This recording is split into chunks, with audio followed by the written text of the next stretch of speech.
Welcome to the Upshot, Multi-World Disc Golf's podcast about the latest in the disc golf world. I'm the publisher, Charlie Eisenhood. Joining me as a guest host for the second week in a row is Juliana Korver, multi-time world champion. Juliana, how are you today? I'm great, thank you. Oh, I'm How great. Are you? I mean, we got a huge show. There's no other way to put it. We're going to be touching on a lot of stuff. Obviously, Las Vegas Challenge in the books. We've got a little bit of news to get to as well. Paul McBeth will be joining us a little bit later on. And just an exciting time to be talking about some disc golf as the pro season is starting to happen. So first and foremost, right before the Las Vegas Challenge got us started with this, 2021 season, the news broke Wednesday night. Paul McBeth has signed a 10-year, $10 million contract endorsement deal with Discraft. So they tore up the $4,250,000 a year deal and signed a long-term extension. And wow, it's feeling like disc golf is having its, big pro sports moment. I mean, this really $10 million, this is obviously unprecedented, and it got picked up widely on other media outlets, including The Guardian and TMZ. I actually did an interview with a UK radio show about it over the weekend after they reached out to me. This is it's honestly insane. Insane because we know where it started. I don't think it's insane to outside people looking in, but it is remarkable and legitimizing. It really does feel that way, doesn't it? Yeah. We're not fringe. We're not grassroots. We're real. We're here. We're going to talk. We've made it. Yeah, we're going to talk a ton more about it. McBeth himself will be joining us later, and we'll discuss with him, and then we'll talk more about it after that. So I'll kind of save some thoughts for a little bit later in the show, but of course, congratulations to McBeth and his family for this milestone achievement. That he's the one percenter of disc golf right now, and we're now seeing a whole new level of just profit potential in the sport. And the ripple effects are going to be huge. We're going to talk about that as well. In other news, the Innova announced that there is going to be a kind of a reprise of the Women's National Championship from last year at the Winthrop Arena alongside USDGC.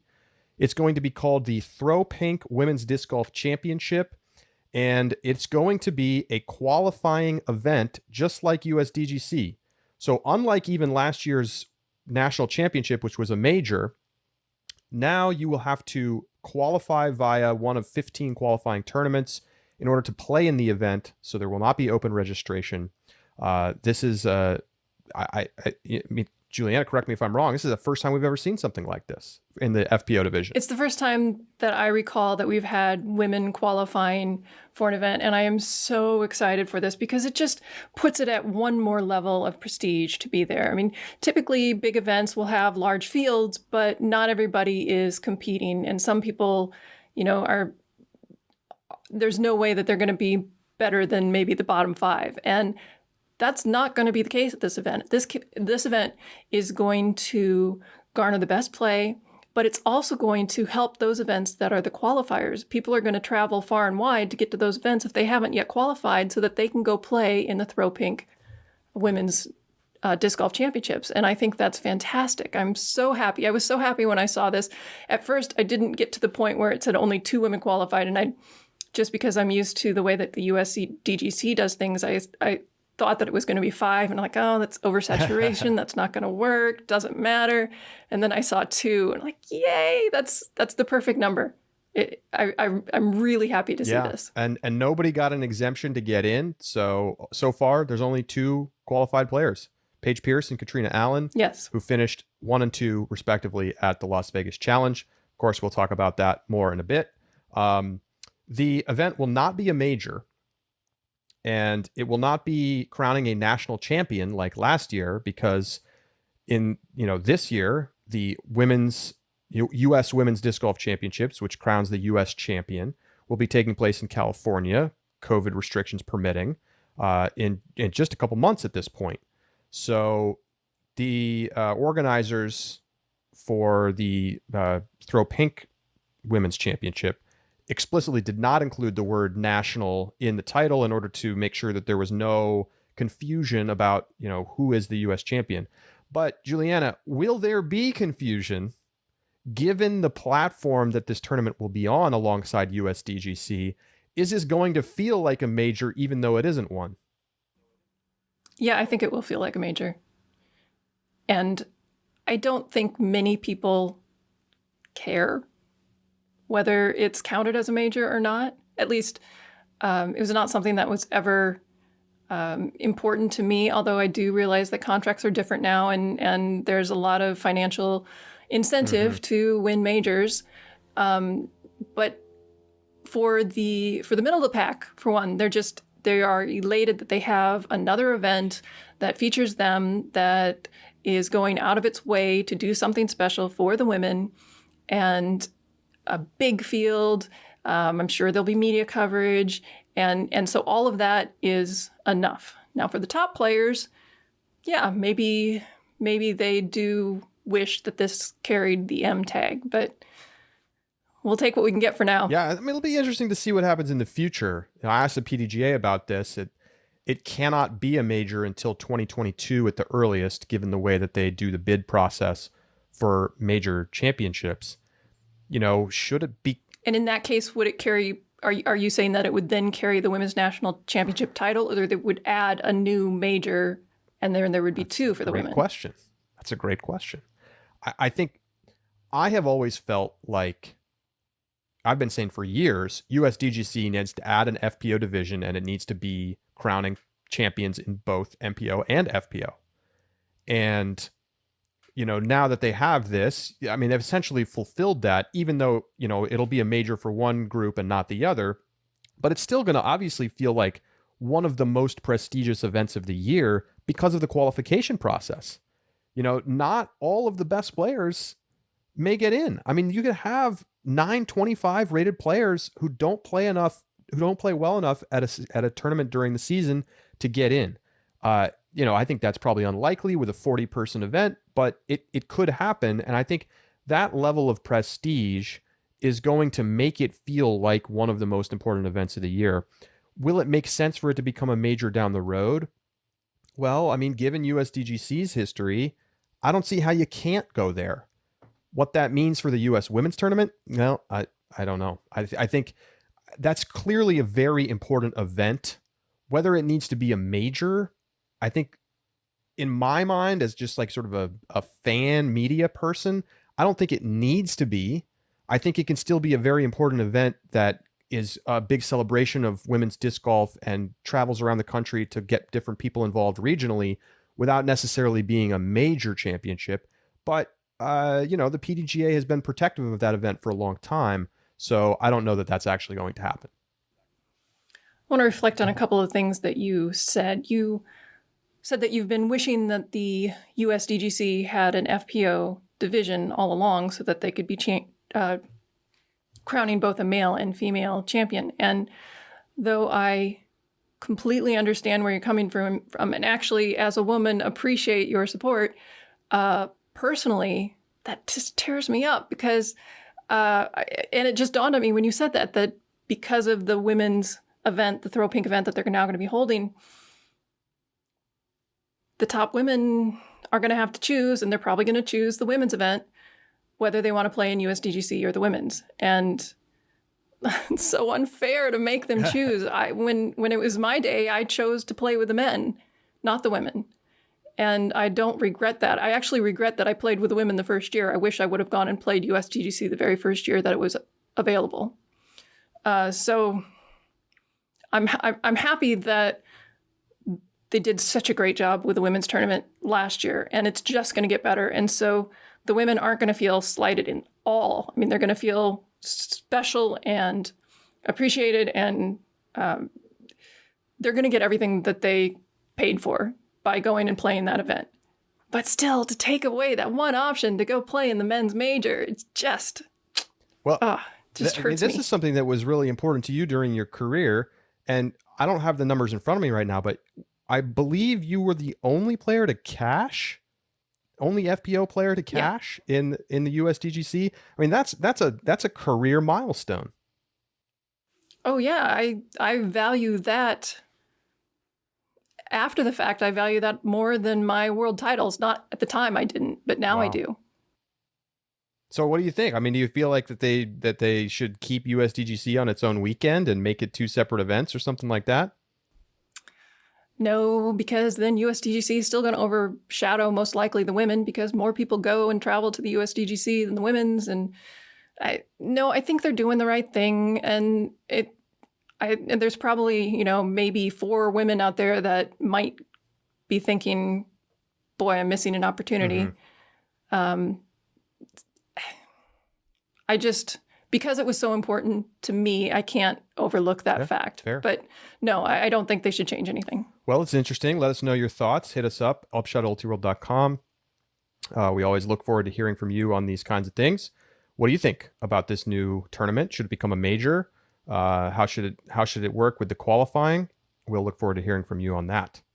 So let's turn our attention to this weekend and the Las Vegas Challenge.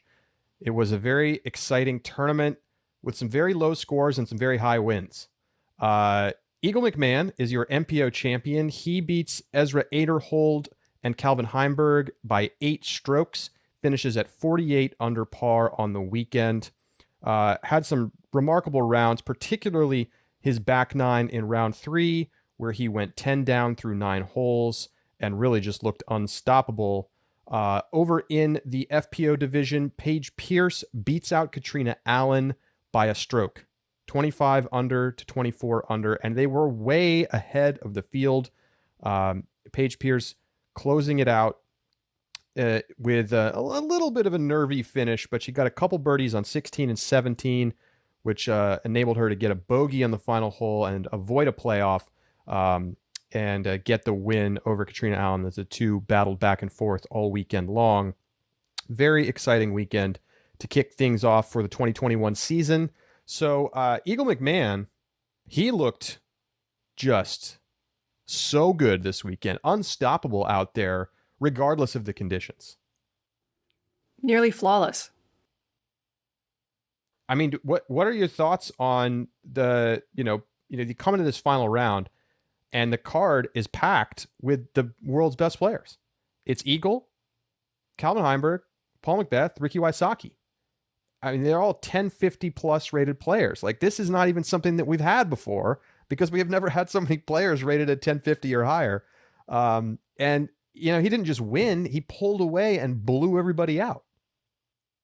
Yeah, he walked away with it. I don't expect too many people were thinking that it was going to be such an easy. Well, in his last putt, the under the leg putt to cinch it, I thought that was unique.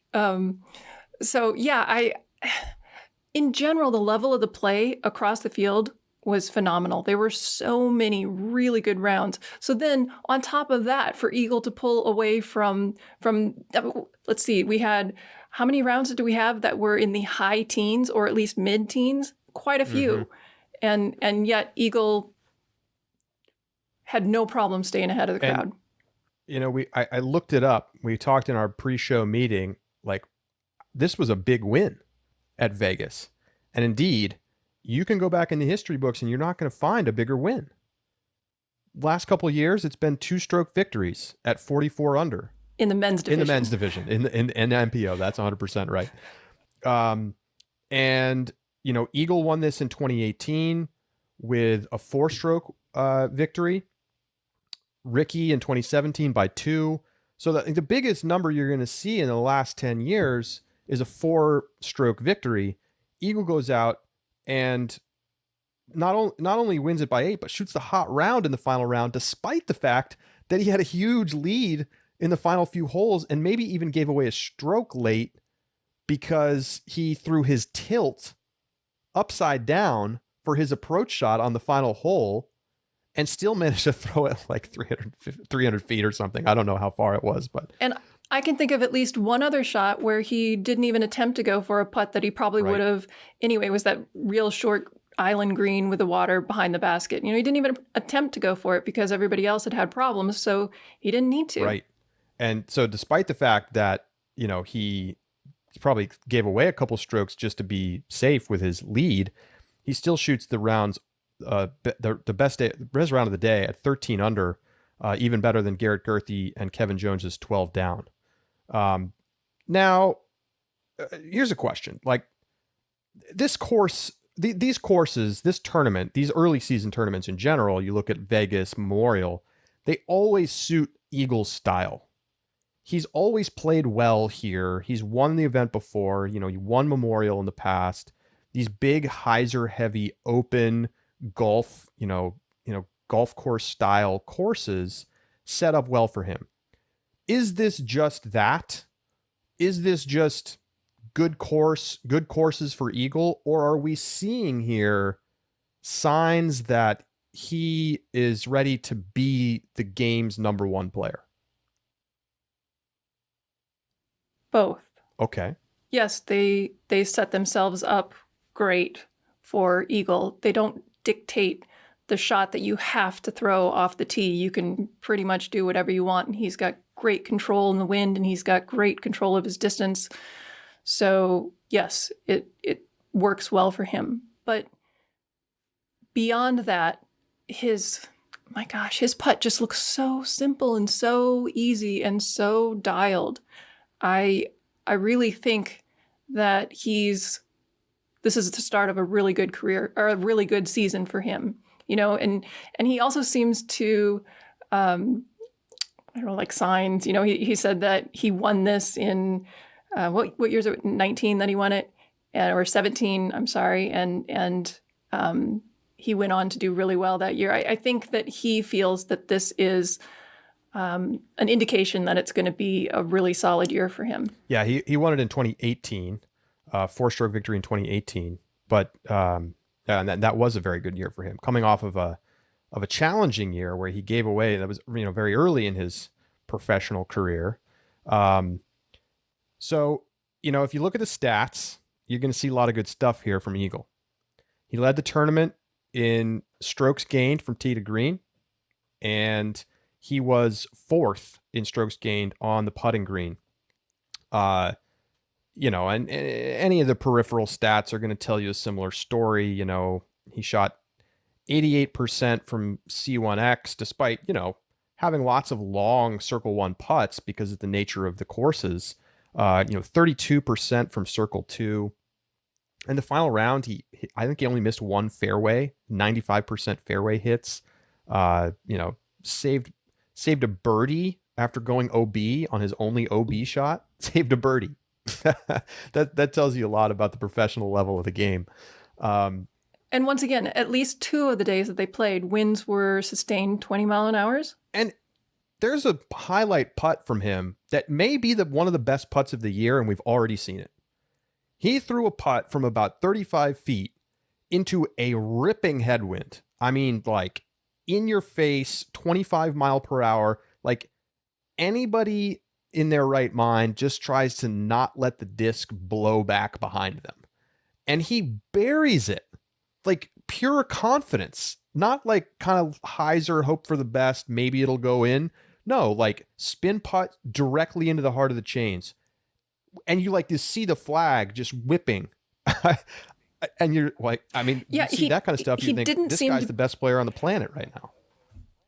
Right. He didn't seem to be negatively affected. I mean, obviously his shots were great, but he didn't back off a putt and shake it off and wait. I mean, he just went when it was turn, and it was not a problem. 100%. Lots of other exciting stories this weekend as well. Ezra Aderhold had the lead after the second round. He ended up finishing in a tie for second place with Calvin Heimberg. And I mean, I think I wrote in a mailbag last week that, is Ezra going to live up to the hype? And I said, well, if it means winning a tournament, probably not. But, if he gets a top 10, he can probably get a couple top 10s. I mean, he put himself in a position to win this event in his very first of the year. So what a start for the up and coming strong young man. He put himself in the spotlight at this event, and most of the time he looked fantastic. And I think that we're going to see him on that lead card quite a bit this year. And, I'm going to be interested to see how he plays on different types of courses.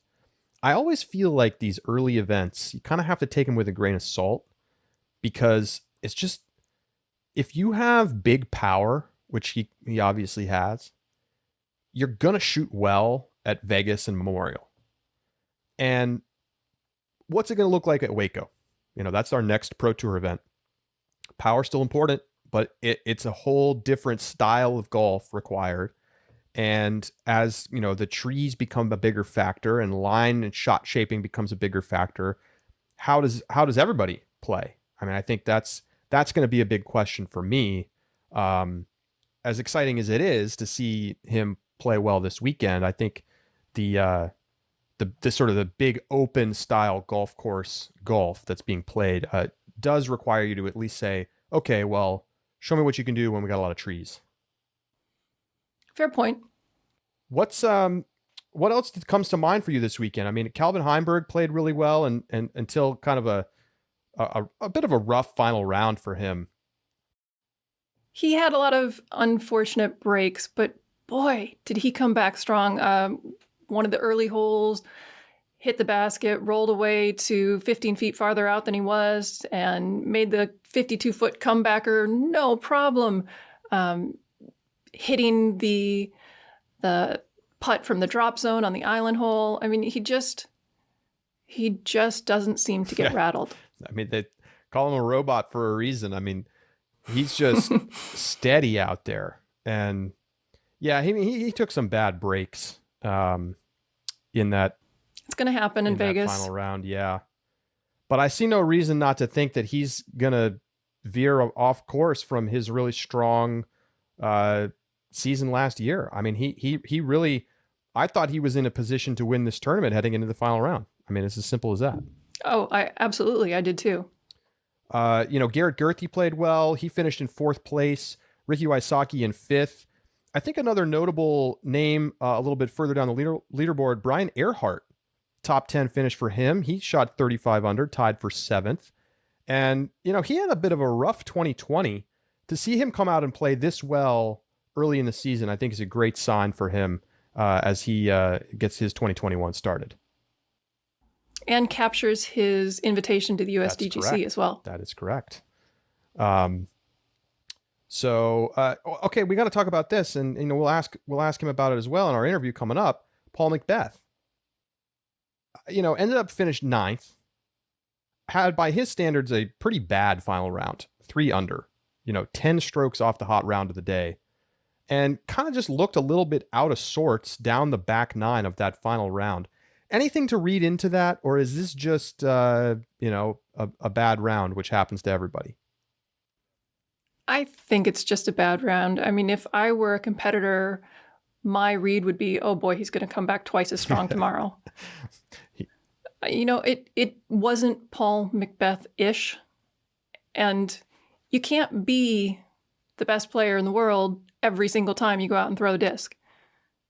And I just think that we need to allow people to be off every once in a while. I don't think it's indicative of anything negative or troubling or anything like that. It's just, just couldn't do it. And I also think, perhaps he was pushing harder to try to get the miracle to shrink the gap, and just wasn't working. He shot 10 strokes worse in the final round than he did on the same course 2 days prior. If he shoots that same number, which, to be fair, scoring conditions on the second day were very, very good. But if he shoots that same number, or even near it, he's easily in second place and would have been pushing down the stretch there. So, an interesting note. We'll talk to Paul about it in a little bit. James Conrad silencing questions about whether he's going to look sharp with his new discs. I mean, I honestly, 11th place finish, maybe not quite as good as he would have hoped, but it seemed to me like he was throwing it great. Yeah, I agree. I think he looked solid. And, his final round was also a little bit lackluster. He shot a 59 as well, just like McBeth. But, the 3 rounds prior are very strong. I mean, just needed to play a little bit better in the final round there. I wonder a little bit, and I'm curious what you think about this. Is fatigue a factor in, a 4-day event like this at the very beginning of the season when you maybe haven't been playing that much golf and certainly not any tournament golf? I don't think it is for most of the players. One of the problems with Vegas and Memorial is that they're both 4-day events. So I think that's part of the reason why a number of the top players are not playing Memorial. Also, it's not a Disc Golf Pro Tour event or an NT this year.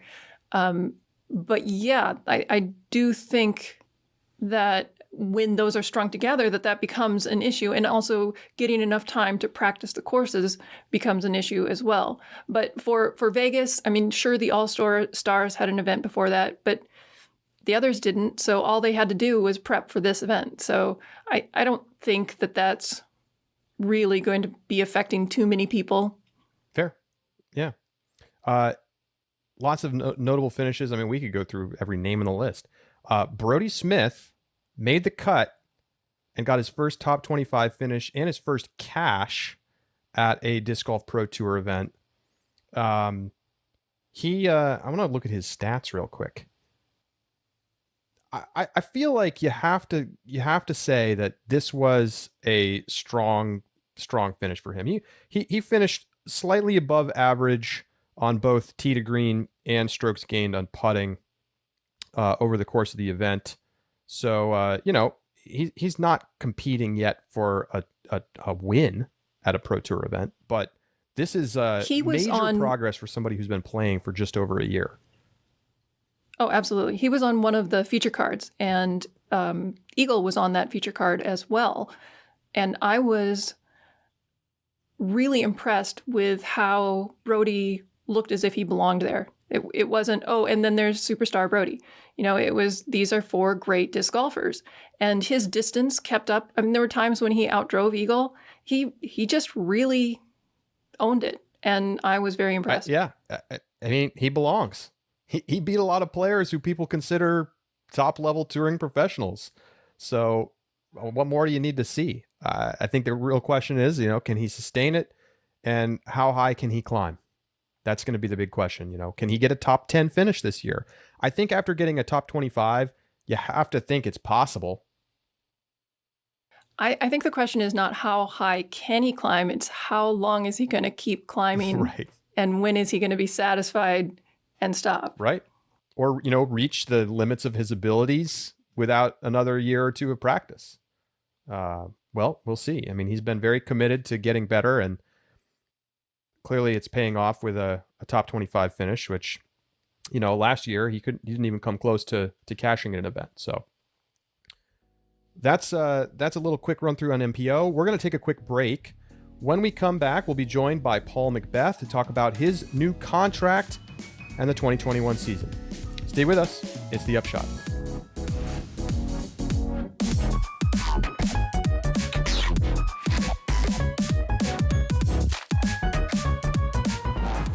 The Upshot is presented by Pound Disc Golf, makers of the best bags in the sport. And I got great news for you. They've hired 2 new people, which means they have expanded production capacity, and that means that there are more custom programs available. So if you want to get custom bag, it's easier than ever. And you can get the Octothorpe of your dreams, customize every element of the bag just the way you like it. American made, guaranteed for life. This is the one bag you buy and you never need to get another one again. So go to pounddiscgolf.com and get the bag of your dreams.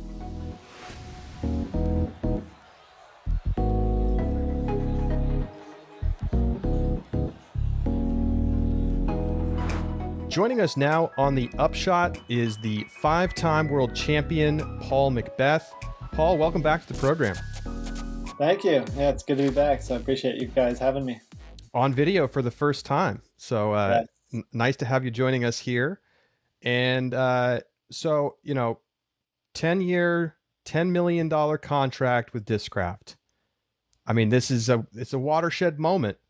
What we've got a lot to get to about it, but just first and foremost, like how are you feeling having now signed this deal? It comes out publicly, and financially you're set for the rest of your life.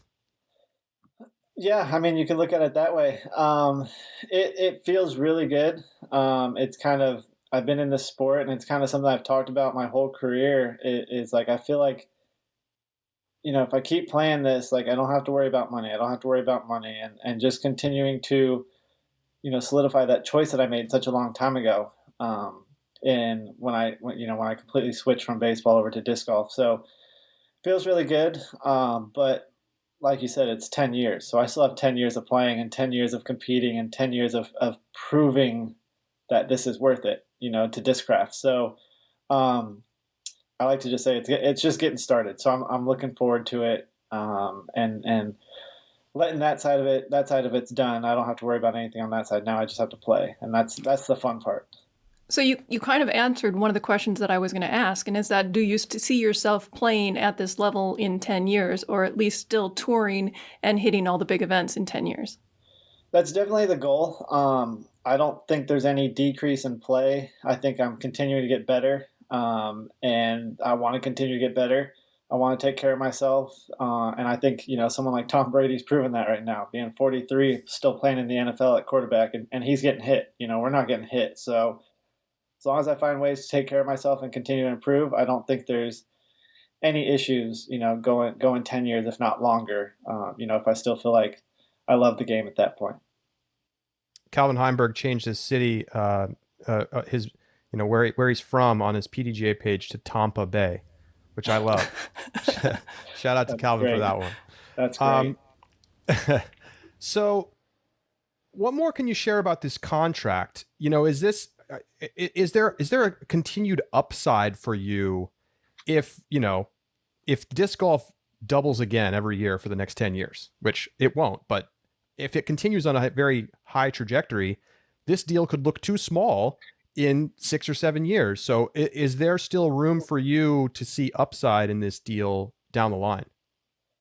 Yeah, I don't want to say the sport won't continue to double because, I think we just had ESPN not that long ago. This contract seems to be all over the media, a bunch of outlets, and there's still a few that it hasn't been on that could definitely help increase, the growth of the sport. So, sorry, I forgot the second half of your question. Just like, do you have financial upside on the contract?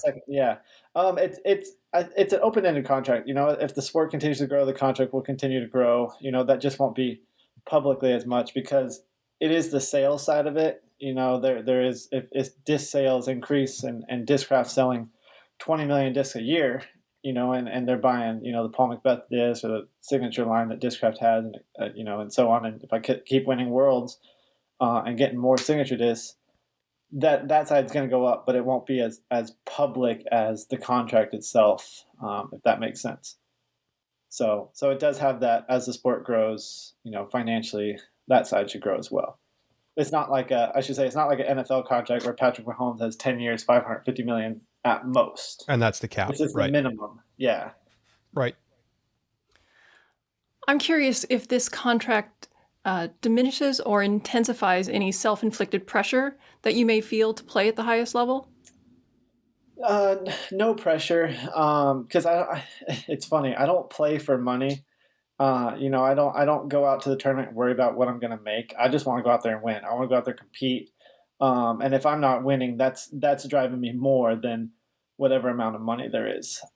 So I wouldn't say there's any added pressure. It is funny hearing people talk about money though, out on the disc golf course, and people I've gotten a lot of congratulations on this. So it's more uplifting than anything. I'm curious, how do your fellow professionals talk to you about it? I mean, are they jealous of what is, such a substantial contract, or has it mostly just been positive vibes? As far as I know, there hasn't been anything negative said. I haven't heard anyone say anything negative. I've listened to a couple interviews. I think they just had Eagle on the Nick and Matt show last night, and he was like, this is great for the sport. This is great for other players. This is going to have, what the line he uses is rise, whatever, the boat one. I forgot. Rising tide lifts all boats. That's it. Rising tides lift all boats. So he sees that as beneficial for him in the future, when he starts negotiating, because now there's a line, and there's numbers out there. So these players can kind of use that to their advantage at some point, whether it's their next deal or future deals. So haven't heard anything negative and only positive things. So hopefully it helps them all long term as well. Yeah, I really think that you are setting a bar that others are going to benefit from. And the sport definitely thanks you for that. I haven't heard a single negative comment either. It's all been very positive. But it must be a little bit strange, especially as somebody who identifies as a quiet person, having something that's usually so private, so public. Yeah, no, there is definitely that side of it. I don't know. I just never worried about money. So it's like, I don't know. I don't know how to look at it. I've always looked up to baseball players and athletes in general and seen like those big numbers next to their name, but I never put a value of that money towards them. I never let that money define who they are or how they are or how they live their life. So it's been, I don't know. I haven't really looked at it that way. Yeah, I do have a lot more questions now being asked my way. Well, TMZ is coming after you now. They got you in TMZ. Picking terrible pictures, which that's my first TMZ moment. So paparazzi going to start following you around. Yeah, I'm not against it. If that happens, as long as it's helping the sport grow and helping a lot of other players in the future, I'll take those hits. Be careful what you wish for. Yeah, you have to be careful when you drive the McLaren because it's going to be easy to spot you in the parking lot. Yeah, I'll try to keep it to our small town. So what was a bigger deal, do you think? This contract or the first contract you signed with Discraft? Or if you want, go back to the beginning of your career and the first time you signed a sponsorship deal, period. I think the first deal with Discraft was pretty big, but it was internal. It was in the sport. That one got a lot of negative, a lot of people were negative about that one. They didn't really like it. They felt that money could have gone other places. And that gave me that not necessarily a chip on my shoulder, but more so that I need to prove this to Discraft, that this investment is worth it to them. And I feel like I really did that. And that's kind of where they rewarded that. Because I feel like I did a lot more. I went above and beyond with them because I wanted it to be successful. I didn't want them to have any doubts because they've been around the sport since the 70s. And this was such a risk for them, especially the position they were in. So I wanted to prove to them that this was a mistake, and this new deal feels like kind of like we're on the right track. Kind of. I don't want to say thank you, but it was mainly them. It was a majority of them. I wasn't coming towards them and asking for an extension. So this was, I feel like the extra work that I did kind of paying off in their eyes. I want to step away from the contract a little bit, and I'm just curious, what excites you the most about the 2021 season? I'm excited that we get to play. I'm here in Arizona right now, getting ready for the Memorial, and Hannah was actually asking me earlier today. It's like, why are we here? Like, this isn't a pro tour, it's not a national tour, it's not a major. Like, why are we here? And I honestly just said, like, I don't know if the season's going to go the whole way. I don't know if it'll end at all this year. So I want to get as many tournaments in as possible in case something happens, because you never know. But I'm excited to be out here playing, excited to compete. Last week, I took 9th, and now I'm kind of like, what did I do wrong? And today felt good so far. Figured some things out, and now going out again after this interview to go work on those things, because I was just too excited out there in Vegas. I was too excited to be back. The All-Star Challenge had a little bit of fun. And when I got to Vegas, I was just like, all right, I'm going out there to win this, and just got overhyped, a little too excited, a little too tense out there, and I need to figure out where I need to be to relax and be less tense on the putting green mainly. Yeah, I mean, it seemed like you played quite well for 3 rounds and just sort of got away from you in the final round. Is that not how you felt about it? I think I was struggling the last 3 days, especially on the putting green, and off the tees, I wasn't putting it close enough. I was giving myself circle two looks everywhere, and I was converting a lot early. But once I got a little bit more towards the top, I think I was in second place. I was lead card all 4 rounds, but um, going into the second round, my putt just started getting a little shaky. They weren't as clean as the first round. And I think I just was able to hide that very well by not putting myself too close to where I was missing 45 footers, and it just looked okay. It's a 45 footer after 45 footers. So I just wasn't knocking those down like I was in the first round or the All Star or how it was all winter. So I just think I hid how poor I was playing throughout the weekend. And especially coming out here to Arizona, I really want to dial that in. But yeah, three of the 4 rounds I was not happy with. So I know you were working on your putting a lot in the off season. Did your putt feel good coming into Las Vegas, or are you still feeling like you're figuring it out a little bit to the degree that you're satisfied with? I felt really good with my putt going into Vegas. I felt good going into the All-Star event here 2 weeks ago, and then going into Vegas. But when that wind hit, as hard as it hit in Vegas, it just shook everything. Couldn't get comfortable again because even practicing it was like 20 plus miles per hour. So it was hard feeling like I was really comfortable, then having to switch everything and then not being able to click back to that when it was calm, I think either day 2 and day 4. So that kind of just got to me. I was riding high on confidence going into that one. So I was a little disappointed to have that happen, but so it's hopefully a long season.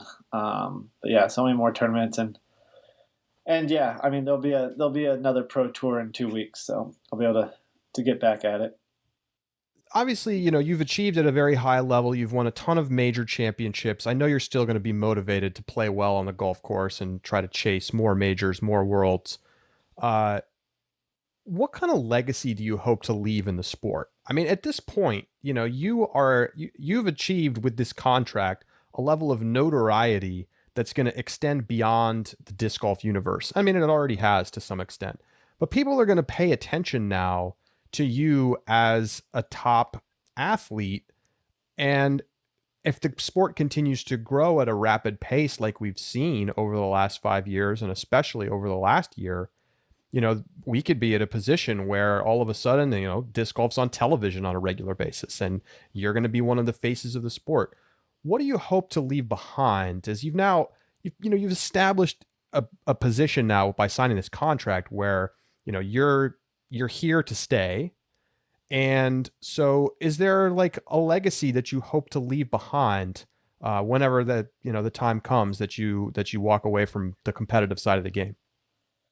Yeah, definitely. I think as far as a player, I mean, I have at least 10 more years with this contract, bearing any injuries, but I want to be up there with, someone with Climo as far as world titles. I want to be up there, and I don't know who else is in front of me right now besides him as far as statistics. So I want to, keep shooting for that and going for that position of where he sits in everyone's mind and the greatest of all time. So I definitely have a ways to go, with 10 years left in my career as far as this contract goes. So I want to continue to keep pushing as far as a competitor. I want to keep pushing, keep trying to get more titles, world titles.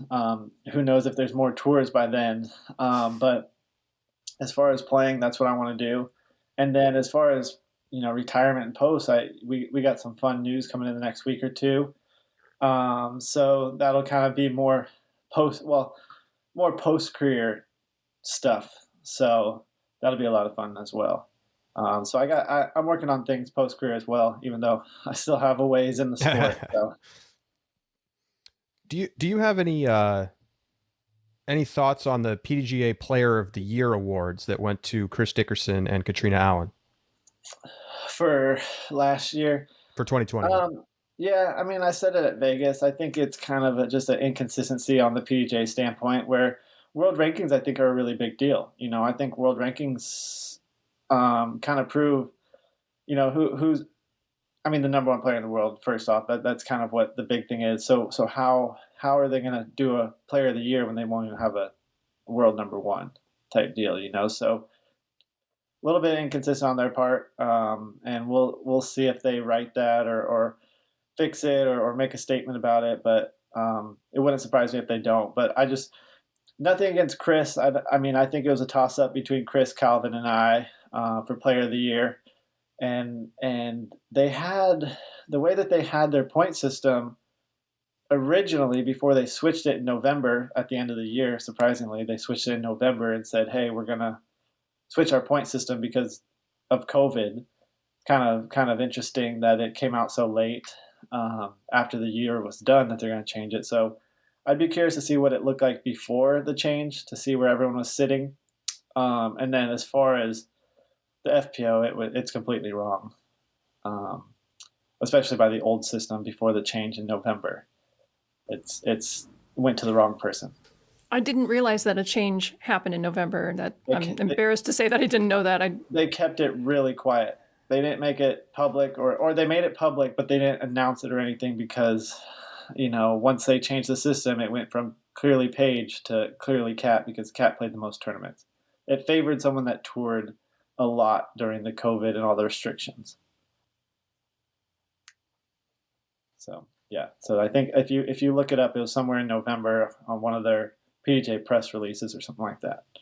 Yeah. All right. So you know, what's in store for the rest of your 2021? Obviously, you're playing events even when they're not on the Pro Tour. So what are the goals this year? I want to show up to each event and go and perform. I don't want to have any off events, especially after Vegas. I want to make sure everything's dialed. I want to, you know, go do field work, go to the putting green, and there was just a lot of distractions that get to me at Vegas instead of focusing on that. So I don't want to do that again. I want to make sure, you know, I'm ready to go at every event. You know, I feel good. Ankle feels great. No one's asking about that anymore, which is good because it's good. So yeah, I feel good. I just don't want to slip up like that again. So I just got to get those, I don't want to say nerves, but that excitement a little bit more golf level than I was out there. Mm-hmm. During the season, does your personal course take a backseat to your touring, or are you still working on your personal course when you're home? Well, I'm very fortunate that Hannah's dad does most of that. My father-in-law, that's what he just loves to do. He's out there. He took that upon himself and was like, I'm going to start this and I'm going to finish this. So he's out there doing it all for the most part. He's definitely going to need some help with some bridges and tee pads, but most of it has been done by him, and we'll be back there in April. So I'll be able to get a little bit of work done there and see what we need to do to finish it up. But with it being my home course, it's a positive and a negative to where I can finish it on my time, but it's a negative to the people that it's going to be finished on my time. So hopefully it can be done sooner rather than later. Does it feel like the tour is more competitive than ever? I think it's extremely competitive, but it feels like it's going through that shift of new names that has happened before. I feel like when I was coming up, it was shifting away from the Feldbergs, the Doss, the Klymos, the Schultz, and then it came all the names that people know now. And now it's kind of doing that again to where we might, you know, a lot of those players that were sitting a little bit towards the top or like lower 5 to 15 are kind of sliding down a little bit more as the newer players are coming up. So I think it's just a lot of new names that are coming into it. I still think it's extremely competitive. I thought it was competitive back then. I think it's competitive now, but it's just kind of those names I feel like are shifting a little bit more than they have in quite a while. So we'll see. We'll see how many can actually stay touring. And if players are getting paid, I think they'll be able to stick around longer too. So I think that's a big issue that's happened in the past as well. Yeah, I guess one last question for you, and then we'll let you go get out to the practice fields. Do you think that your contract is going to substantively change how other players get paid? And I guess I mean that in the broader sense. So not the Eagles and the Simons and the absolute top elite players, who probably will see benefits Yeah. from this. But I'm talking about more about the sort of the next range of professionals, the tier 2, tier 3 type folks. Hopefully, I hope I hope a lot of players get what they deserve and what they've earned through their careers. I think there's a lot of companies that are still behind in that sense, and I think there's different ways that even my contract could have changed, and I think there's other ways that it will go in the future. Just looking at other sports and things like that, we don't have TV deals, we don't have a lot of these other things that a lot of the major sports have. So I think there is going to be some more shifting in contracts in that kind of sense, but we're not there yet. So for now, I think the way that my contract is set up is how it's going to be. But hopefully, we'll have those other aspects and revenues in the near future, so these other players can start putting those into their contracts, and they'll look a little bit more like, major sports. Because I think our sport is growing enough to where it will get there, because it is such a global sport, and it's nearly everywhere, and hopefully going to continue to do that. But we'll see where our athletes take it. All right, Paul. Well, thank you so much for taking the time with us, and good luck this weekend at Memorial. Yep, thank you, and it's great seeing you too, and hopefully see you guys soon after it's a post-tournament win. So there you go. We'll have you on. Awesome. Well, thank you, Thanks, guys. Paul. Bye, Paul Paul. McBeth with us here on the Upshot. We'll be right back.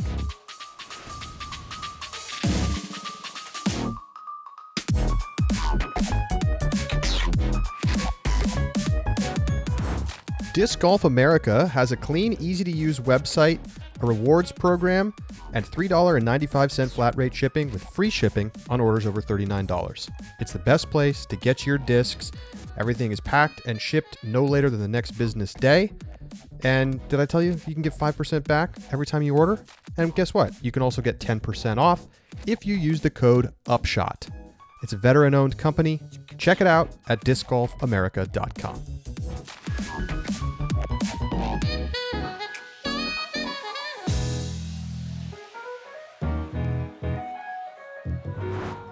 Welcome back to the Upshot. Thanks again to Paul for stopping by. Reminder, the show is now on YouTube. Yes, it is. Go to the Ulti-World Disc Golf YouTube channel and you can watch the show, see the interviews live, and check out the array of things behind me in my home here, including some board games and books and things. So I got to get some more disc golf stuff up here, Juliana. I'm sure that'll happen in time. I'll get it up. I mean, I have discs. I just got to set them up behind me. All right. So a lot to mull over here. Let's come back to this contract. What we asked Paul what it means. What do you think that it means? Does this have a deeper meaning than just the symbolic nature of the top player in the sport getting compensated at a very high level? Yes, I don't think we know what that meaning is right now, but I think this is going to perhaps open doors for other aspects of the sport. I think it definitely is going to make people take us more seriously. I mean, I think one of the things that it makes me think about is if you're another company and you're thinking about, where should we do some advertising spending, or what new products should we create? All of a sudden, you're getting this clue from a disc manufacturer that they're making some serious money if they're able to pay what's effectively a marketing deal, an endorsement deal of this magnitude for a player in a sport that maybe you've never even heard about.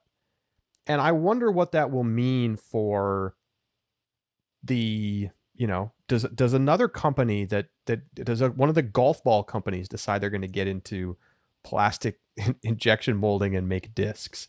Does it mean that we're going to see other companies start to create products specifically for disc golfers that are not sort of endemic to the sport? I think it does. I'm excited to see what those companies are and what niches they fill that we don't know are unfilled.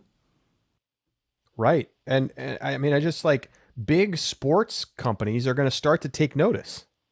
I mean, we've seen this happen in other sports where it's like, oh, wait, there's this opportunity. We should make performance gear that's specifically geared towards being for disc golfers. We've seen it a little bit in the past, some shoes here. Obviously, there's a bunch of endemic companies that make bags and carts and discs and all these things, but we haven't seen the big dog come in and really commit, the Adidas, the Nike. And this is the kind of thing that can signal to the outside world, like, oh, wait, there's some money in disc golf. And visibility. I think this gives us more visibility, which then in turn is more enticing for other potential sponsors. And it's going to be interesting. Like, does this put pressure on other manufacturers to tear up deals and make bigger ones? If I'm a top level player and I know that I sell a lot of my signature discs or whatever, I'm going to want to go into the next contract and be like, hey, like, I want more money. If Paul's getting $1 million a year, and it's fair to say that Paul is a bit of a unicorn in the sense that it's not just that he's the best player ever, or number 2 if you prefer Climo. It's that he's very marketable and that people really, really want to buy his discs. And that combines to make him potent as a sort of a marketing vehicle, which is where this money's coming from. I think people need to keep that in mind. But I do think that other players are going to say, hey, wait, I want to get my own line of discs that people want to buy, because it's clear that the path to money right now in disc golf is get the manufacturer to make discs with your name on it, or your Tour Series disc or whatever it is, and try to sell them as many of them as possible. And I think there are some other players who could command other similarly high, at least high 6-figure annual salaries just from commissions. I think one thing that is so spectacularly different about this is how visible, again, the number is. And I don't know why it has been the case, but historically it seems that manufacturers have been very reluctant to let out any personal information about contracts. And, even people sponsored by the same company, it really was frowned upon talking about what, do you have health insurance? Do you not have health insurance? I mean, these kind of things, they weren't discussed. And, as a player myself, I knew that some people had other things going on that I didn't. But it wasn't, it was taboo. And I think that this being broadcast around the world is going to affect that as much as the dollar signs. Yeah, somebody in our subscriber Discord brought up, like, is this going to open the floodgates to other companies being more, sort of transparent about the contracts that they sign with players? And I don't think so, unfortunately. I hope that this kind of like kickstarts a trend towards more openness about this kind of stuff. But I'm a little worried that other companies are going to be less likely to broadcast their deals because they might be so much smaller than 10 years, 10 million.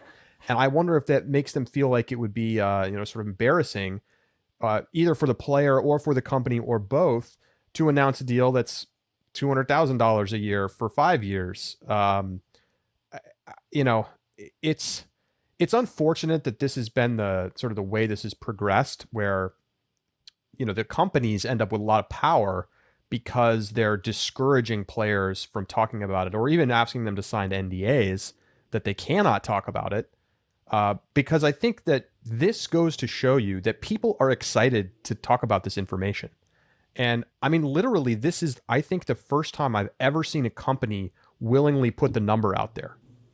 And I'm so happy that Paul said this as well, but I have not heard one negative thing, not even one neutral thing. Everybody's been super excited about the fact that this has happened and proud of it. And I don't know, I'm almost like feeling like we're part owners of it as well because we're all here when this happens. And I just think that's really healthy. And I'm so glad that I haven't seen anybody say, well, what do I deserve? I've been here too. And I'm that makes me as happy as the huge number, that everyone feels like it's the sports win as well as Paul's. Yeah. And I think, I agree. I'm glad to see that it's been sort of positively received because I do think that it has the opportunity to be a rising tide, to go back to that metaphor. And the thing is, like, this what it's going to do, whether or not other future salaries or the size of the deal ever get disclosed, this is going to be a boon for professional players because it is going to put pressure on manufacturers, Discraft included, to pay what is does the market bears.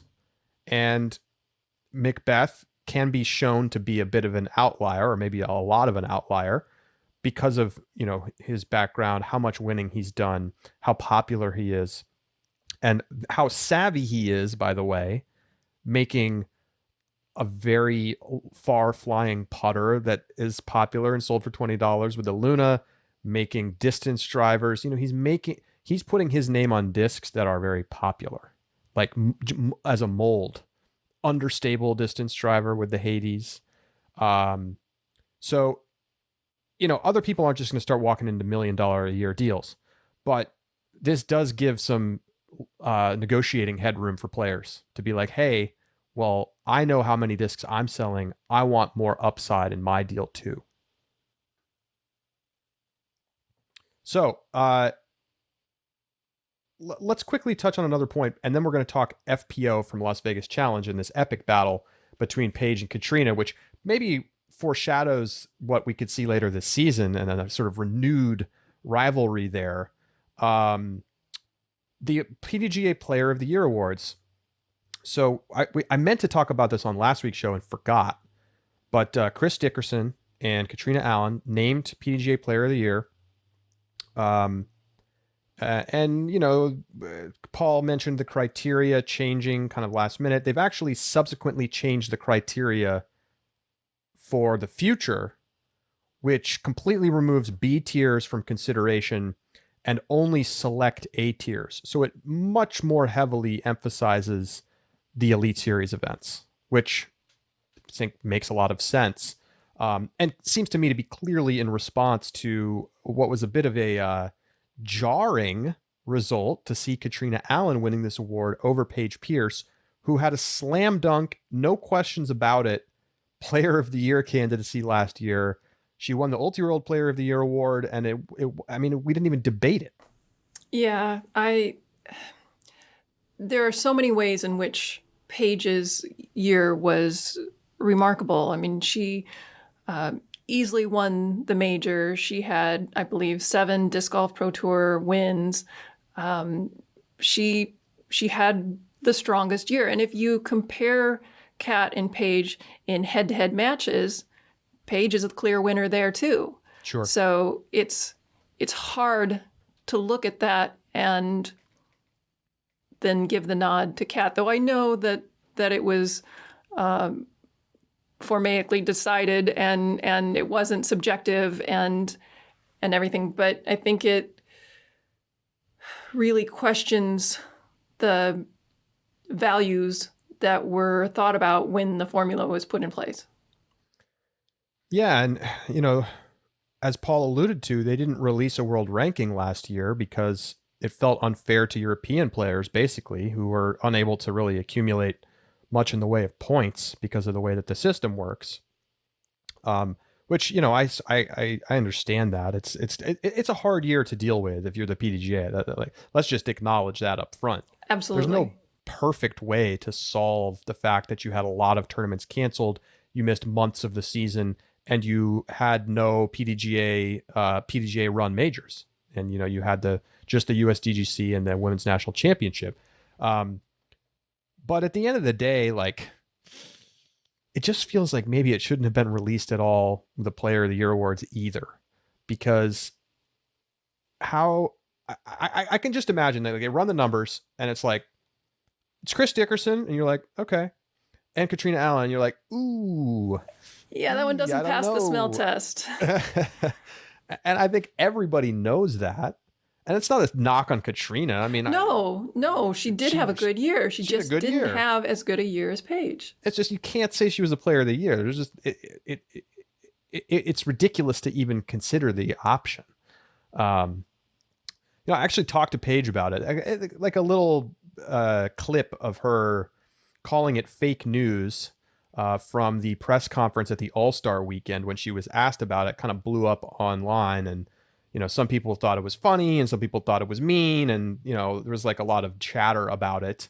But I talked to her subsequently, and she said that it was disappointing to her not to win Player of the Year, given that she felt like she clearly deserved to win it. And she said that she kind of knew in November that if she was going to have to win it, she'd have to play a ton more events, and she decided not to do that. But it doesn't really change. Like, the rules that were put in place, it doesn't really change the fact that the outcome makes no sense. Yeah, I agree.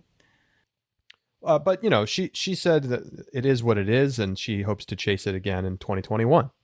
And the rules make a lot more sense now, so that's good. Well, let's talk about Paige and Catrina. Speaking of them, Paige gets a one-stroke win over Catrina at Vegas, and it was an epic battle. I mean, I hope people got a chance to watch the final round.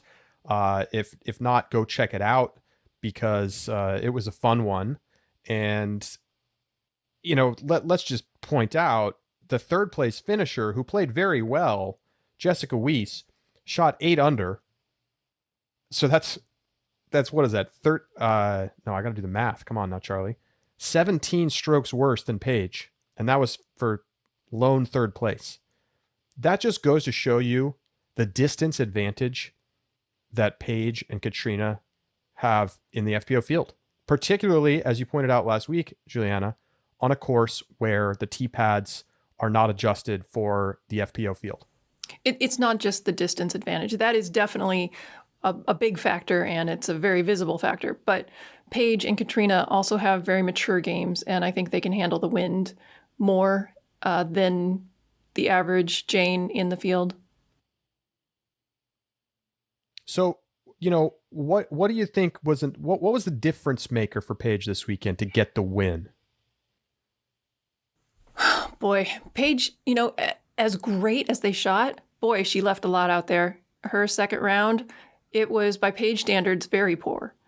But when she is on, she's threatening eagles left and right.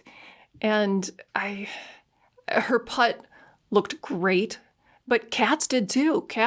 I thought Kat's putt was extremely solid, and I don't remember seeing her mentally miss any putts, which is really, really good news for her game moving forward this year. And I think that we're going to see quite a few battles between these two this year once again. Yeah, I think, if you just look at the raw numbers and you see the 55% C1X putting for Catrina, it's easy to think like, oh, this is just more of the same, like Catrina's struggling on the putting green. But that kind of belies the fact that she shot 9% from circle 2. And in a weekend this windy, I think that's pretty impressive. Yeah, in this case, and a lot of those C1 putts were really long, like 30 plus footers. I didn't watch every single hole, but a couple of the rounds I watched both post and live production. Double dip.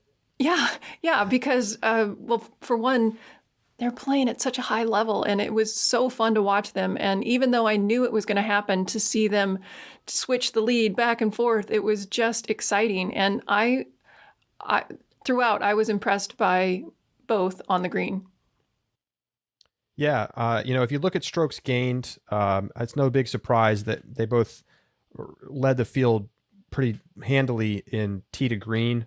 Paige Pierce with the leader there. Jennifer Allen was in third place. Jennifer Allen, if she could have had her putt going, which it very much was not going, she might have been right there at the top. I mean, that's how well she was playing everywhere else on the course. But yeah, the putting was a little bit rough for Jen to start the season. But Catrina did what she needed to do here. Okay, she shot above average on the putting green, and her final round let her down a little bit. She missed 4 C1 putts, and maybe that was the difference. She was a little bit negative in strokes gained there, but actually she hit half of her circle 2 putts, and that was the thing. She was hitting the long putts, and generally didn't look like she was, as you pointed out, looked like she was missing putts because of just like a mental mistake or uncertainty. This is the ticket in my mind for her to get back to the top of the leaderboard. It's play amazing off the tee and be good enough on the putting green. She's probably not going to be Paige on the putting green, but I don't think she has to be most weekends in order to be in a position to win, which she certainly was this weekend. Yeah, her accuracy off the tee is good enough that she doesn't have to be the best putter in the field to win the event. Right. And I will note, we talked about the strokes gained in our subscriber bonus segment last week. The numbers are very clear. Your performance driving and approaching is a lot more important than your putting. Putting still counts, especially at the highest levels, but the players that separate themselves are the ones who are able to get to the green the best. And that is the big difference maker, whether you're looking at FPO or MPO. So just more clarity on that point, which we've discussed. So yeah, Paige Pierce, and a little bit shaky in the final round, but managed to just make enough of the key shots in the key moments to hold off Allen. Can we talk about one of those key shots in the key moments? Okay. Now, I need to apologize because I wasn't there. I didn't have the best angle. I'm only going by the live coverage because the post-production on the last round, doesn't have an angle at all on what I'm about to talk about. Her second to the last shot, the one that goes in the sand left of the pin into the OB, from the angle that we are given, it looks like that disc crosses into the OB from the very front side of that OB patch. The spotter runs over, puts a flag between where the disc is in the OB and the basket, which looks to be considerably closer to the basket than where it actually crossed. So I went frame by frame to see if you could tell if the disc hit the line on the right-hand side of that, let's just call it a sand trap. There was string on the right-hand side. So I went frame by frame. There was one frame in which the disc looked as if it touched the grass. And then in the next frame, it was gone. So I'm assuming that it ricocheted back into the sand after that point. Into the trap. Mm-hmm. Into the trap. It did not look like it was far enough in 3, 4, 5 inches to hit the string. But even if it had, that would have been at least 2 meters back from where she was given her mark. Wow. So I think that best case scenario, her mark should have been 2 meters back. And then when she took her meter in, it would have been more perpendicular instead of directly in line with the basket. Mm-hmm. Mm-hmm. So she's probably going to still make that putt. I mean, she's probably 9 out of 10 times she's still going to make that putt. But it would have been a much more of a tester. Much more of a tester. Not only is it farther away, but there's a little bit more elevation change in that case. But I also don't think that's where it touched. I think that it flew over the front side of that and sand. Never came back in bounds. I do not think so. But again, going off the video, I only have one angle. It's not a great angle. But if that's the case, she's 4 to 6 meters back of where the line was given. And then another maybe 2 meters below for elevation. That putt, I'm not sure she makes that one 9 out of 10 times. She definitely makes it some number out of 10. But I'm not sure. Could have left us with a playoff. The second I saw that spotter run over there and put that flag in the ground, I was off my chair and I was trying to get a better look. And it just didn't look right with me. I just kept expecting somebody to question it, but I didn't see it. Interesting. Is there anything that can be done about these kinds of situations? No. I mean, nothing was played incorrectly. They all agreed. Sure. The thing is, I think everybody spotters are there mainly to tell you yes or no. It's a Boolean, is it in or is it out? Very rarely are they dependent on for an actual location, especially when the players can see where that line has been crossed. Sure. If it's blind, then yeah, you've got to depend on them. But this was not a blind situation. It might have been blind for where Kat was standing. Kat was way on, at least she had just thrown from the sidewalk. So from her view, there's kind of a mound over between her and where it crossed. So she probably, if she stayed in that location, couldn't have seen it. Somebody would have had to been behind Paige, but because there's that water, it pushes everybody out to the right, which makes it a worse angle. They needed to be over to the left to get a good look at that line. So I'm not sure that anybody had a good look at it. Very interesting. Well, I guess we'll never know. Only the spotter maybe will know. So, outside of those top two, who, this is, I think it's fair to say this is the number one rivalry in disc golf right now. Maybe 5 years ago, you'd say Paul McBeth and Ricky Wysocki, but I don't think you see that same level anymore between those two players. There's a lot of good players now that we haven't had that head-to-head quite as much, but Paige versus Kat, while it's ebbed and flowed a little bit over time, this is like vintage right here, and maybe sets us up for a really exciting season where we see those two battle a lot for tournament wins. It feels like that's going to be the case. Elsewhere, Jessica Weiss finishes in third place with 8 under. I know she was way off the win, but did you like what you saw from Jessica this weekend? I really, really did. I was most impressed with her little touch turnover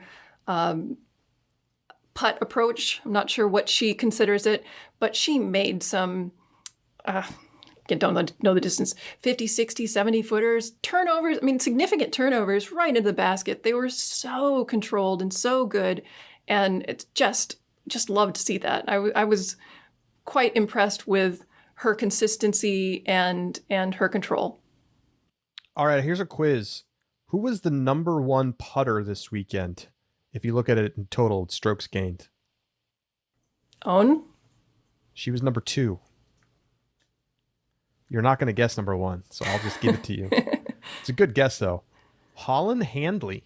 Oh, that is exciting. Holland Handley, who actually beat Catrina Allen at a tournament earlier this year. I don't know that we talked about her on the Upshot. And Jennifer Allen, the two of them. That's right. And it's kind of coming out of nowhere. A softball player, an athlete, and she played well this weekend. She made the cut. She finished 17th, 7 over par, but she was the number one putter. Negative tee to green numbers, which, that's not going to get the job done at Las Vegas, but she putted so well that she made up a ton of the difference and still managed to finish well inside the top 20. I have pondered before how I can't wait for a time when disc golf is drawing from a pool of female athletes instead of just a pool of girlfriends and wives of male players who then want to spend the weekend with their significant other. And it feels like we have gotten there. I mean, they're the two ultimate players in the women's division this weekend who are, as far as I know, pretty much brand new on the scene as well. Holland, right. Really new. The learning curve for them to get to a competitive level is pretty good. Is going to be pretty short, and really, really excited to see where their games are going to go, and hoping their ceilings are quite high. I'm telling you, there's going to be. I put this in the preview for the season this year up on Ultiworld Disc Golf. I think we're going to see some new names up in that top 10 range at some point. names that no one's seen before. Now, you mentioned the Ultimate players. Ella Hansen, college champion in Ultimate Frisbee out of the University of Oregon, known for a beautiful, powerful forehand in the college game in Ultimate. She's been playing disc golf for just over a year. Literally, I played her first real disc golf tournament round with her in Florida in November of 2019. And she just missed the cut. She finished in the top 25. She was second in the distance competition. Second. She's been playing 1 year.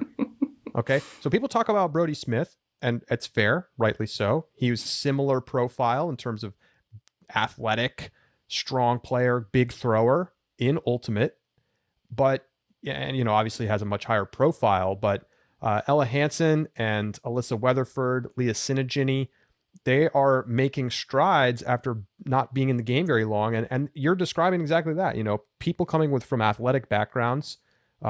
Obviously Ultimate has a lot of synergy and, have a chance to make a name in disc golf. Yeah, I can't wait to see how it plays out. I hope that it encourages more women who maybe can't do whatever sport it is that they love to do right now come over to disc golf. Hailey King finished in 5th place. She was 5 under. Is that a disappointment considering how she ended last season? No, it's not. She didn't do well here last year. She had a little bit of a slow start. Maybe that part is disappointing, but I think she stayed in Wisconsin over the winter, so I doubt she was playing very much. Yeah, she said in an interview recently that she almost didn't play at all.